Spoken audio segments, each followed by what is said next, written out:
My fiancé said she was going on a girls' trip, so I tracked the location and found her sharing a room with her ex. I'm 29, and 2 weeks ago I discovered that my fiancé of 3 years had been lying about a weekend girls' trip to actually meet up with her ex-boyfriend at a romantic resort. What she didn't know was that I'd been suspicious enough to check our shared location services, and what I found there led me to make a decision that changed everything between us. My name is Connor, and this is about how one weekend of lies revealed that the woman I was planning to marry had never really let go of her past. Let me start by giving you some context about my relationship with Vanessa, because understanding our history makes what happened so much more devastating. We met 4 years ago through mutual friends at a barbecue, and I was immediately drawn to her confidence and humor. She was a marketing coordinator at a tech startup.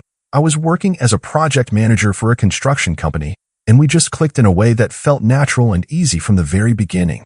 Vanessa had been single for about 8 months when we met, having recently ended what she described as a complicated 3-year relationship with someone named Blake. She didn't talk about it much in the early days of our relationship, just mentioning that they'd broken up because they wanted different things and the timing hadn't been right. I appreciated that she didn't spend hours analyzing her past relationship or comparing me to her ex, which had been an issue with other women I dated before. Our relationship progressed steadily and healthily over the next few years. We moved in together after dating for a year, adopted a rescue dog named Murphy 6 months later, and started talking seriously about marriage by our 2nd anniversary. I proposed last December on Christmas Eve in front of both our families, and Vanessa seemed genuinely thrilled about planning our wedding for next fall. We'd already booked a venue, hired a photographer, and started looking at potential honeymoon destinations in Europe. But over the past few months, I'd started noticing some subtle changes in Vanessa's behavior that made me increasingly uneasy. She'd become more protective of her phone, taking it with her everywhere and positioning it face down when we were together. She'd started mentioning old college friends more frequently, people she hadn't talked about in years, and making vague references to wanting to reconnect with people from her past before we got married and settled down completely. The biggest red flag was how she'd react when I asked casual questions about her day or her plans. She'd get defensive quickly, accusing me of being controlling or not trusting her, even when I was just making normal conversation about her work or social activities. When I pointed out that her responses seemed disproportionate to my innocent questions, she'd apologize and say she was stressed about wedding planning and work deadlines. But the pattern kept repeating itself week after week. 3 weeks ago, Vanessa announced that she wanted to take a weekend girls' trip to celebrate her upcoming bachelorette party with her college roommate Lindsay and her sister Jenna. She said they'd found a great deal on a spa resort about 3 hours away and wanted to have a relaxing weekend before the craziness of wedding planning really ramped up in the spring. It sounded perfectly reasonable, and I was actually happy that she was taking time to enjoy herself and bond with the important women in her life before our wedding. But something about the way she presented the trip felt rehearsed, like she'd practiced what she was going to say to me beforehand. She had immediate answers to all my questions about dates, locations, and logistics in a way that seemed too prepared and polished. When I mentioned that the resort sounded nice and maybe we could go there together sometime for a romantic weekend, she quickly said it was really more of a women's wellness place and probably wouldn't be my style since it focused on yoga and meditation. The night before she left, I was helping her pack and noticed she was bringing clothes that seemed more appropriate for romantic dinners than spa treatments. A little black dress I'd never seen before, heels, and lingerie that looked brand new. When I commented on the dressy clothes, she laughed and said Lindsay had insisted they dress up for nice dinners at the resort restaurant, and that she wanted to feel glamorous and special during their girls' weekend. She left early Saturday morning, kissing me goodbye and promising to send pictures throughout the weekend so I could see how much fun they were having. For the first few hours after she left, I didn't think much about the trip.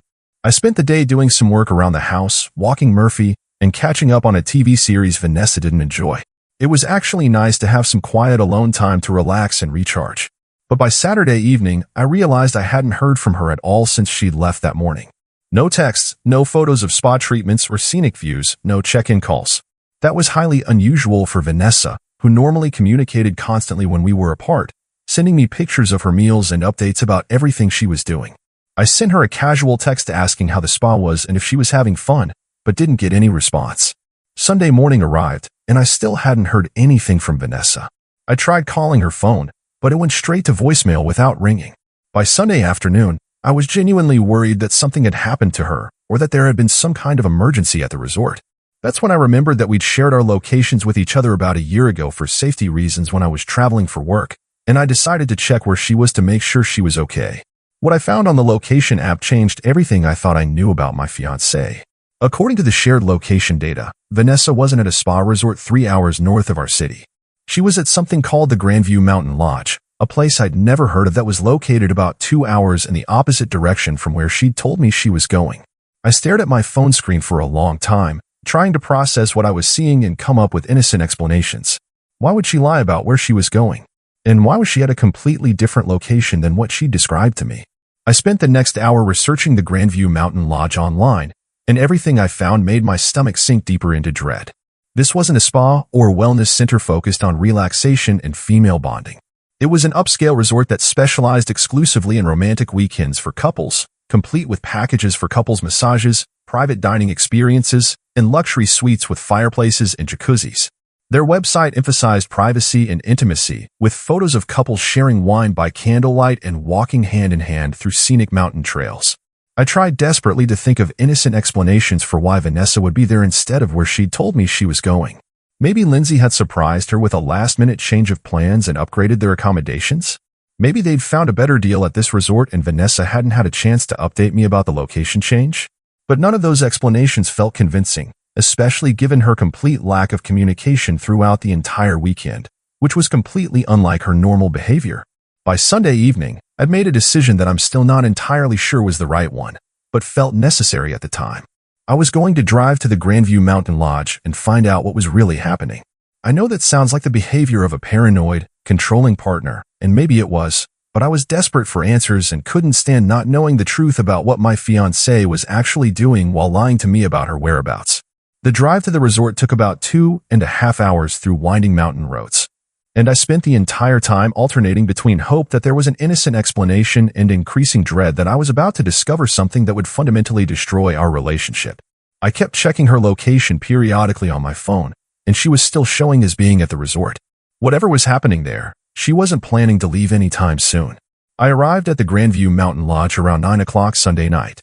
The place was exactly as romantic and intimate as the website had suggested, with soft lighting throughout the grounds, breathtaking mountain views, and couples walking around the beautifully landscaped property holding hands and looking completely absorbed in each other.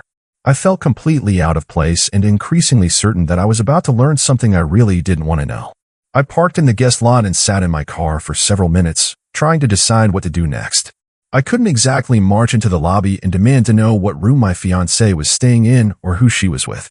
But I also couldn't drive 3 hours back home without getting some kind of answer about why Vanessa had lied to me about where she was spending the weekend and why she was at a romantic couples resort instead of a spa with her female friends. That's when I saw them walking across the resort's main courtyard, and my world completely fell apart. Vanessa was strolling casually with a man I immediately recognized from old photos she'd shown me years ago when we first started dating. Blake, her ex-boyfriend who she'd supposedly had no contact with since before we met. They were walking close together, her arm linked through his in an intimate way, both of them laughing about something and looking completely comfortable and natural together. She was wearing the black dress I'd seen her pack, and they looked exactly like what they obviously were, a couple enjoying a romantic weekend getaway together. I sat in my car watching them for probably 10 minutes, feeling like I was having some kind of surreal out-of-body experience. This couldn't be real. The woman I was planning to marry in 8 months couldn't be at a romantic resort with her ex-boyfriend while lying to me about being on a girls' trip with her sister and college roommate. But there they were, walking back toward the main lodge building, stopping to kiss tenderly under one of the decorative lampposts like lovers who belonged together. I finally got out of my car and followed them at a distance, staying in the shadows and trying to process what I was witnessing while figuring out what to do next. They went into the resort's main restaurant, where I could see them through the large windows being seated at an intimate table for two by the stone fireplace. The hostess was treating them like regulars, which made me wonder if this wasn't their first visit to this place together. I stood outside in the cold mountain air, watching them through the restaurant windows and feeling like my entire world was collapsing around me. They ordered wine and were clearly having a romantic dinner, leaning across the table toward each other, holding hands, and engaging in the kind of deep conversation that lovers have when they're completely absorbed in each other. Vanessa was animated and happy in a way I hadn't seen her in months, laughing at something Blake said and touching his arm affectionately. Part of me wanted to march in there and confront them immediately, to make a scene that would force them to acknowledge what they were doing and explain themselves. But another part of me was terrified of what that conversation would reveal about my relationship and my future.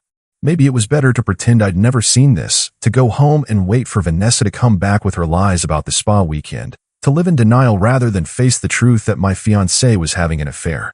But I knew I couldn't do that. I couldn't pretend I hadn't seen what I'd seen, and I couldn't marry someone who was capable of this level of deception and betrayal. Whatever this meant for our relationship, I needed to know the truth about what was happening between Vanessa and Blake. I decided to wait until they finished dinner and see where they went next, hoping against hope that maybe they had separate rooms and this was just some kind of innocent dinner between old friends who happened to be staying at the same resort. I knew that explanation didn't make sense given all the lies Vanessa had told me, but I was still clinging to any possibility that this situation wasn't as devastating as it appeared. When they left the restaurant around 11, my worst fears were confirmed. They walked together to the elevator bank, Blake's arm around Vanessa's waist, and went upstairs together. I waited in the lobby for another 30 minutes, pretending to read a magazine while watching for any sign that Vanessa might come back down, that they might have separate accommodations. But she never reappeared, and eventually the lobby emptied out as other guests retired for the evening. I drove home that night in a state of shock, knowing that my engagement was over even though I hadn't confronted Vanessa yet. There was no innocent explanation for what I'd witnessed. My fiancée was having some kind of romantic affair with her ex-boyfriend, and she constructed an elaborate lie to cover it up. The level of deception required to pull this off was staggering, and it made me realize I didn't really know the person I'd been planning to spend my life with. The 3-hour drive back to our apartment gave me time to think about how I wanted to handle the confrontation. I could wait for her to come home Monday and give her a chance to dig herself deeper into her lies before revealing what I knew. I could call her immediately and confront her over the phone while she was still with Blake. Or I could wait and see what story she came home with, then decide how to proceed based on how elaborate her deception was. By the time I got home, I decided to let her return with whatever lies she prepared and give her one final opportunity to tell me the truth voluntarily before revealing what I knew. It seemed like the fairest approach, and it would help me understand just how committed she was to deceiving me about this situation. I spent Monday morning in a daze, trying to go through the motions of a normal day while knowing that my life was about to change completely. I kept thinking about all the signs I'd missed or rationalized away over the past few months. Vanessa's secretiveness about her phone, her defensiveness when I asked innocent questions, her mentions of wanting to reconnect with old friends before our wedding. Had she been planning this affair for months? Or was it a recent development? How long had she been in contact with Blake? And what had prompted them to reconnect? The questions were driving me crazy, but I knew I'd have answers soon enough. Vanessa came home Monday afternoon around 3, full of energy and stories about her wonderful spa weekend. She talked enthusiastically about the massage treatments she'd supposedly received, the healthy meals she'd eaten with Lindsay and Jenna, and how relaxed and refreshed she felt after spending time bonding with the important women in her life. She even showed me some photos on her phone of beautiful mountain scenery, though I noticed she was very careful not to show me any pictures that included other people. I sat there listening to her elaborate lies, feeling sick to my stomach but not ready to confront her yet. I needed time to organize my thoughts about how I wanted to handle this conversation and what I wanted to say to her. Part of me was still hoping there might be some explanation I hadn't considered, though I knew that was just desperate denial on my part. "How was your weekend?" she asked, sitting down next to me on the couch and taking my hand in hers. "Did you miss me?" I felt so bad being out of touch, but the spa had this whole digital detox policy where they encouraged guests to disconnect from technology. The lie came so naturally to her, so smoothly and convincingly, that it made me realize this level of deception wasn't new for Vanessa. She clearly had practiced lying to me about things, and I started wondering what else she might have been dishonest about throughout our relationship. I told her I'd had a quiet weekend and had missed her, which was technically true even though it felt like a betrayal given what I now knew about how she'd actually spent her time. She seemed completely relaxed and happy, genuinely comfortable with her deception, which somehow made the whole situation feel worse. This wasn't a momentary lapse in judgment or a mistake she was struggling with guilt about. This was calculated dishonesty that she was prepared to maintain indefinitely. That evening, while Vanessa was in the shower, I made a decision about how I wanted to handle the confrontation. I was going to give her one more opportunity to tell me the truth voluntarily before revealing what I knew. It seemed like the fairest approach, and it would help me understand just how deep her dishonesty went and whether she was capable of coming clean when directly asked. When she came out of the bathroom in her robe, looking relaxed and content, I asked her casually if anything interesting had happened during the weekend, if she'd run into anyone she knew or had any unexpected experiences. She said no, it had been exactly what she'd expected, just a relaxing weekend with the girls focused on spa treatments and sister bonding. I asked if she'd taken any photos with Lindsay and Jenna, saying I'd love to see pictures of them all together since it had been a while since I'd seen her sister. She said they'd been so focused on relaxing and being present in the moment that they hadn't really taken any group photos, but maybe next time they'd remember to document their time together better. Every single answer was a lie delivered with complete confidence and conviction. Vanessa wasn't just hiding her weekend with Blake. She was actively constructing an alternative reality and presenting it to me as the truth. The level of premeditation and commitment to deception was staggering, and it made me realize that I didn't really know the person I was planning to marry. I told Vanessa I was tired and went to bed early, but I spent most of the night lying awake thinking about our entire relationship and questioning everything I thought I knew about her. How long had she been lying to me about things? Was Blake the only secret she was keeping? Or were there other deceptions I hadn't discovered yet? Had she ever really stopped having feelings for him?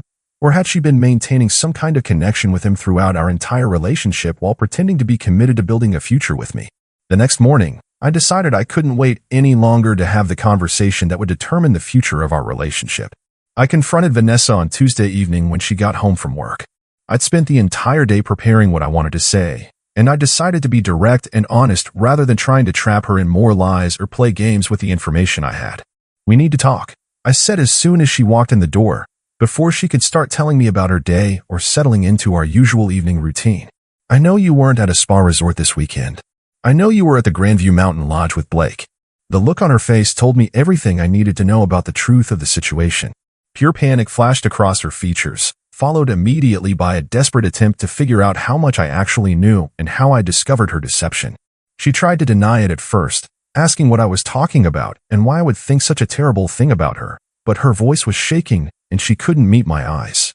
When I told her I'd driven to the resort and seen them together, seen them having dinner and kissing and going upstairs together, her entire demeanor changed. The pretense dropped completely, and she broke down crying, admitting that she'd been in contact with Blake for the past few months. According to her version of events, Blake had reached out to her through social media around the time we got engaged, supposedly to congratulate her on our engagement and apologize for how their relationship had ended years ago. They'd started texting occasionally, just as friends catching up on each other's lives, and she hadn't told me because she knew I'd be uncomfortable with her having any contact with her ex-boyfriend. "It was supposed to be closure," she said through her tears, mascara running down her cheeks. "I wanted to make peace with my past before we got married and started our new life together." Blake said he had some things he'd always wanted to say to me, things he'd regretted not saying when we broke up, and I thought if we could have one honest conversation, I could finally put that relationship behind me completely. I asked her why she'd needed to lie about where she was going and why they'd required an entire romantic weekend at a couple's resort to have this conversation. She claimed that Blake had suggested meeting somewhere neutral and private where they could talk without interruptions or distractions, and that the weekend format had been his idea because they had so much to discuss about their past relationship. She said she'd lied to me about the location and the nature of the trip because she knew how it would look and didn't want me to worry about something that was really just about getting closure and moving forward. But when I pressed her for more details about their conversations and their weekend together, her story started falling apart completely. She couldn't explain why they'd been holding hands and kissing if this was supposedly just about platonic closure. She couldn't justify why she'd brought romantic clothes and new lingerie, or why they'd shared intimate dinners and obviously spent the night together if this was supposed to be a friendly goodbye conversation. Finally, after 20 minutes of increasingly desperate explanations that made no sense, she admitted the real truth. She'd been having serious doubts about our engagement and had reached out to Blake herself to see if there were still romantic feelings between them. The weekend had been a way to explore those feelings and figure out what she really wanted before committing to marrying me and spending the rest of her life in what she was starting to see as the wrong relationship. "I needed to know for sure," she said, her voice barely above a whisper. "I needed to know if what Blake and I had was really over, or if I was settling for something safe and comfortable with you instead of fighting for something passionate and intense with him." That word, settling, hit me like a physical blow to the chest. After 3 years together, after planning a wedding and a future and talking about children and growing old together, she saw our relationship as settling for something safe rather than pursuing what she actually wanted. I asked her what she decided after her weekend of testing her feelings with Blake. She said she'd realized that what we had was more real and sustainable than the intense but ultimately unstable relationship she'd had with him. She claimed she'd chosen me and our future together, and that the weekend had actually strengthened her commitment to our engagement by proving that her feelings for Blake were based on nostalgia rather than genuine compatibility. But I was done listening to her justifications and explanations and attempts to minimize what she'd done.